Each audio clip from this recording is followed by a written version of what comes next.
From CBS News Bay Area, this is the Morning Edition. An earthquake shakes much of the Bay Area, and while the magnitude is moderate, the reaction to this quake was widespread. It's been 3 weeks since Hamas's attack on southern Israel, and this morning, the Israeli military is expanding its ground operation in Gaza with infantry and armored vehicles. We'll have a live report from Tel Aviv. And after a 2-day manhunt, the suspect in the shootings that killed 18 people in Maine now confirmed to be dead. And this morning, an emergency lockdown that affected thousands of people there is no longer in place. Good morning. Today is Saturday, October 28th. Thanks for starting your day with us. I'm Max Darrow. So the big question, did you feel the shaker last night? I sure did. There was a moderate earthquake that shook much of the Bay Area last night, the epicenter right on the peninsula, close to SFO. So far, we have seen no reports of serious damage.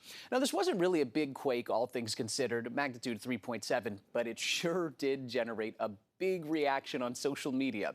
Just about everybody had some sort of story to tell, and that includes our Andrea Nakano, who was in San Francisco's Castro district when I was sitting inside a parked car going over some video that we had just gathered when the earthquake hit. I immediately looked back thinking somebody was trying to push the car. It took a moment to realize that it was an earthquake. In the Castro district, some didn't feel a thing. Others, like Marty Deal, noticed a slight shake as she enjoyed her cocktails at a local bar. I was sitting on a bar stool and I was just starting to stand up, and I went, and he was next to me. And I said, "Did you feel that?" And he said, "Yep." So it wasn't the drinks. It wasn't the drinks. Kind of a shift, one big shift off to the side and a couple of rocks back and forth, and other people didn't even notice, but we looked at each other and said, "Do you feel that?" Yeah, got that. Okay. For many, the shake was so subtle that it was hard to tell it was an earthquake. I just felt like that was a bus passing by. When did you find out it was an earthquake? Because you told me. Marty Deal experienced the 1989 Loma Prieta earthquake. She has lived in San Francisco for 75 years. She's used to earthquakes, and Friday's little jolt is one she will take any day. We'd rather have a bunch of little teeny ones than have the big guy. So, you know, it's what we live with. we heard from officials. Today and tomorrow, both first alert weather days. An offshore wind event shaping up as a big hill of air parked off the west coast and a storm system diving into the Great Basin. We're going to squeeze the atmosphere over the west coast, including the Bay Area, resulting in gusty offshore winds. Combine those gusty winds with very low humidity levels, and that's a recipe for an elevated fire threat. A red flag warning in effect through 5 p.m. tomorrow. Those gusty winds potentially up to 60 miles an hour on top of the peaks, and humidity levels down to 10%, really boosting the fire threat.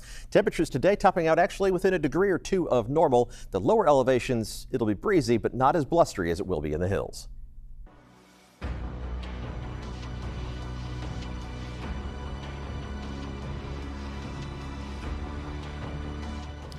Conflict continues in the Middle East 3 weeks after Hamas's initial attack on Israel.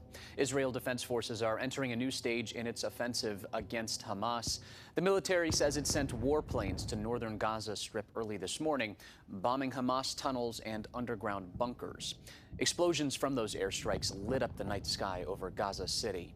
As a part of the stepped-up assault, Israel knocked out communications and created a near blackout of information, cutting off the 2.3 million Palestinians in Gaza from contact with the outside world. Reports from Palestinian officials have the death toll in Gaza past 7,300 people. And as that offensive in Gaza expands, Israeli officials are signaling they are moving closer to an all-out invasion. This morning, we're joined live by CBS correspondent Ian Lee to tell us more about the situation there on the ground. Good morning, Ian. This morning, Israel officials announced that... Good morning, Max. And this morning, Israel officials announced they did, in fact, send troops into Gaza on Friday night. What is the situation like there on the ground this morning? Max, the fog of war is particularly foggy today as Israel conducted that expanded ground incursion into Gaza. This is, though, the largest operation so far of the war. Overnight, by land, air, and sea, Israeli forces pounded northern Gaza. A military spokesman said soldiers and engineers supported by tanks move past the border. They destroyed 150 underground targets, which includes tunnels and command and control. Israeli officials won't say if this is the long anticipated ground invasion, but we did just hear from the defense minister. He said, "We have passed a stage in the war. The ground in Gaza shook. The instructions to the forces are clear. The operation will continue until a new order." Max? So, Ian, we know this operation is going to continue in the days to come, at least. There's still a humanitarian situation on the ground there in Gaza. We've seen supplies trickle in over the recent days, but many times we've learned that it's still not enough there. So as this unfolds, do we know if the people there will be able to get food, water, medicine, and aid as this ground operation continues? Yeah, Max, right now it's really hard to know what is happening in Gaza. Communication has been sporadic. When Israel launched its incursion, cell phones and the internet went down. The word that did get out from last night is it was the heaviest strikes of the conflict. Now, a CBS News producer in Gaza say ambulance drivers were patrolling the streets on the lookout for explosions and the wounded since they can't communicate with each other.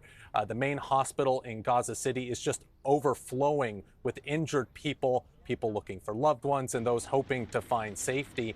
They also say they're running out of badly needed medical supplies. And as you rightly pointed out, we are hearing from the UN that there's a shortage of food, water, and fuel. And fuel is really crucial because it keeps those generators in the hospitals running. It also provides power for bakeries so they can give food to the people, as well as pumps to provide clean drinking water. The UN says if that doesn't happen, there could be an outbreak of disease. But we're also hearing from the Israeli military spokesman today that's saying that they are coordinating to get more aid into Gaza. We just don't know how that's going to happen, but the situation is quite desperate. And Ian, this is becoming more and more of a regional conflict as well, outside of just what's happening on the ground in Gaza. We've seen clashes between Israeli forces and Hezbollah in Lebanon. They've continued. Is the situation there to the north of Israel escalating? Yeah, Max, it's been a constant intensity up in the north. Neither side really seeming to escalate it to the point where it'll become a second front, but fighting is happening up there nonetheless. It is on the highest stage of alert. Overnight, there was an anti-aircraft missile that was shot down. Israel says that it responded with airstrikes. It is definitely another part of this ongoing conflict, but there are fears that it could become a second front. And if it does become the second front, Max, it'd become the main front because Hezbollah would make Gaza and Hamas look like a sideshow. They're far more capable than any militants in Gaza. And so this is something that the United States is watching fairly closely. Israel definitely is, to make sure that this doesn't expand into a wider regional conflict. A situation that changes just sometimes minute by minute there in the Middle East. Ian Lee reporting live for us in Tel Aviv this morning. Thanks for joining us. The two-day manhunt for the suspected gunman in the mass shootings in Maine is now over. Police say the Army reservist accused in a mass shooting that left 18 people dead and 13 wounded apparently shot and killed himself. Robert Card's body was found near a river 10 miles outside the city of Lewiston.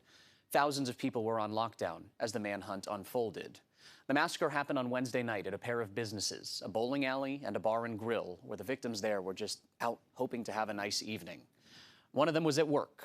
Joey Walker managed the bar and grill, which was hosting a cornhole tournament at the time. His father, Leroy Walker, says his son died a hero, trying to stop the gunman with a butcher's knife right before he was killed. But he says he does not hate the shooter. I'm sorry that it's happened to all of us. And I'm sorry what may happen to him. And God will prevail. Hate will never bring my son back. And this morning, we're hearing from more loved ones as well. Wendy Bell's brother, Bill Young, and his 14-year-old son, Aaron, were also killed inside the bowling alley. Can't even go bowling. You can't even go have a drink at a bar or enjoy a meal with your family without fear. Aaron's family says the teen loved to bowl and was having a lesson from his 76-year-old coach, who was also killed. They were the oldest and youngest victims of the shootings. Some residents say up until this week, they didn't even lock their doors at night in this community. And following the end of the manhunt, President Biden spoke out. He praised the police there for their efforts during the two-day search and called on Republicans in Congress to help keep Americans safe from gun violence. Biden said in a statement, quote, "Numerous brave law enforcement officers have worked around the clock to find this suspect and prevent the loss of more innocent life, all while risking their own. They are the best of us. Americans should not have to live like this," he said.